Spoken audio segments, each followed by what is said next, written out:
does God exist? Only half of Americans say a definite yes. This is a story on page 18 if you want to go to it. So only 50% of Americans are certain about the existence of God. According to the General Social Survey, this marks a decline from 60%, over 60% in 2008, indicating a shift in religious beliefs. The survey also reveals that 34% of Americans never attend church, the highest figure recorded in 5 decades. Additionally, the number of Americans claiming no religion has increased from 27% in 2022, up from 19% in 2012. While religious affiliation and church attendance continue to decline, belief in some form of higher power remains prevalent. Nearly 3/4 of Americans believe in life after death, and only 7% of the population identifies as atheists. Despite these trends, the United States remains relatively religious compared to other countries. So now, here's so wild about this.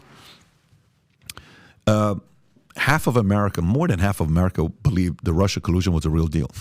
So they're willing to believe a fake narrative like that for 3 years, and then Durham comes out and points it out, but they have a hard time believing in God. But I have to see it, because I have to see it to believe that there's a God. Dude, you never saw anything about Russia, but you believed in Russia collusion. What do you mean you have to see it? No, but there was a little bit of Russian stuff going on. No, there was nothing going on. It was just something that you believed in. So the second concern here is the following. You know who historically governments and establishments always feared? Who they've feared? They've always feared men and women who believed in a higher power above the government, above the establishment. The establishment doesn't like that, because the establishment secretly, their desire is to be God. Mm-hmm. Their dream is to be God. Their dream is to be feared. Their dream is they're jealous. It says God is jealous. The establishment is way more jealous than God is. They want all the attention. They want all the control. They want all the limelight.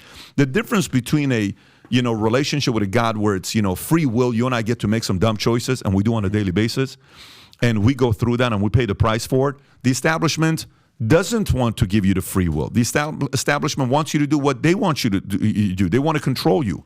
So, for me, there's a part of this that for some people that are listening to this, everybody falls into one of 3 categories.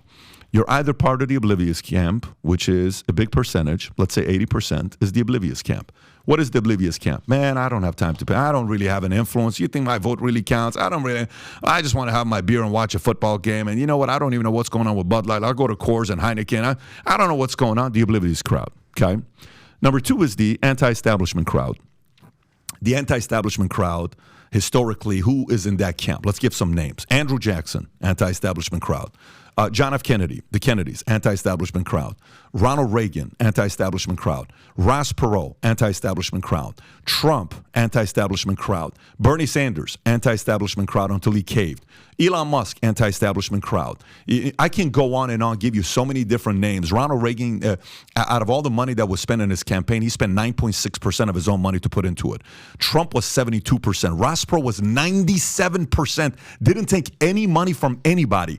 When Kennedy was running, his father said, I will use 100% of my life savings to make sure my son ends up becoming a president. He only ended up using 50% of the entire campaign. I think it was like $25 million at a time where Joseph Kennedy was worth $400 million in the 60s. So you look at some of these things, and you look at Hillary Clinton. You know how much money she spent on her campaign? 0 of her own money. You know how much Biden spent on the campaign? Nothing. They don't go and use their own money. They use money from other people. They're the establishment. They're controlled. You have to know the direction of faith. You may say, Pat, what does this have to do with God? This is what it has to do with God. I'm a pretty paranoid guy. I'm a skeptical guy. This is what happens when you're Middle Eastern. You naturally have a hard time for the establishment. You naturally have a hard time with faith, church. I was an atheist for 25 years of my life because I saw stuff in church and I didn't like it. And I saw stuff in the government. I didn't like it. I saw the gamesmanship, all this other stuff. Here's what I will tell you. The more your family and your kids don't believe in a higher power, they will replace that with another higher power. And that higher power is you when you're alive, but when you die, that higher power could end up being the government when you're dead. I would much rather have my kids make the mistake of believing there's a God, and when they die, they realize there isn't, than risk my kids not believing there's a God, and they make the government being the God, and then risk being controlled and we die, we're like, shoot, there was a God. The risk is better having faith in your life because you don't fear powerful men. Men of faith don't fear the establishment. Men of faith don't fear dying because they believe there's afterlife. Men of faith speak in a complete different way than men of the establishment. If there's ever been a time, ever, I told you last night, what did I tell you last night at 10 o'clock at night? What did I say to you last night?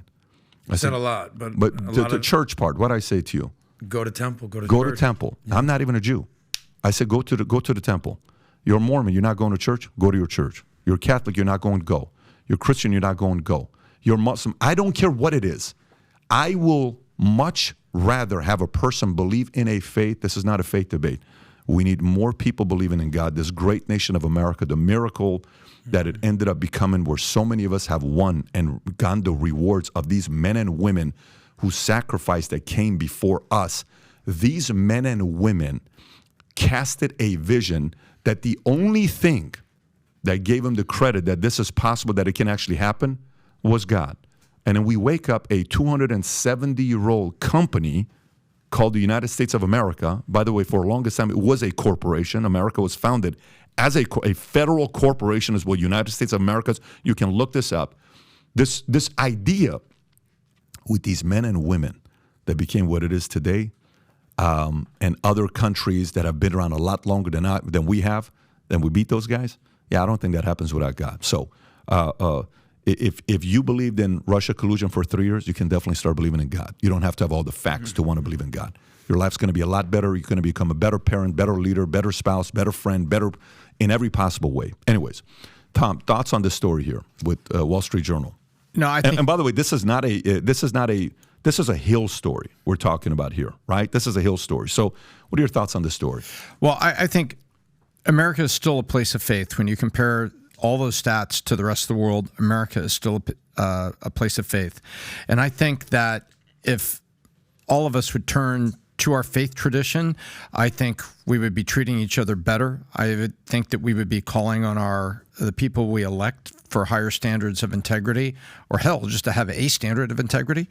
And I can't agree with you any more stridently with what you just said and how you summed it up.